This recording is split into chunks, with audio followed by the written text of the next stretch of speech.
In this video, we are going to explore how different stratifications affect the buoyancy oscillation. This is how you set up the experiment. First, we measure the diameter of the ball to find its volume. Then, we weigh it on a scale to find its weight, and then using that, we can find the density of the ball. This ball is actually lighter than fresh water.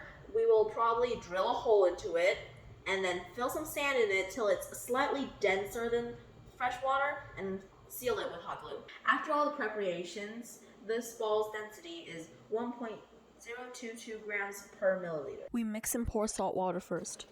Now we're gonna put a sponge in to prevent the water from mixing. We pour the fresh water slowly. As you can see, the top layer is clear. In the test run, we demonstrate buoyancy oscillation and internal gravity wave generation. You can see the oscillation and internal gravity waves at the interface. In the actual trial, we didn't color the bottom layer.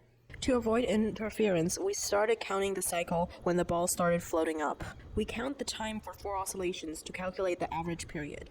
After 5 trials, for the case where the top and bottom layer differ by 40 grams of salt, the average oscillation period is about 2.8 seconds. For additional trials, after the first drop, we push the ball close to the bottom and let it rise freely. It can be seen that the oscillation amplitude decays over time.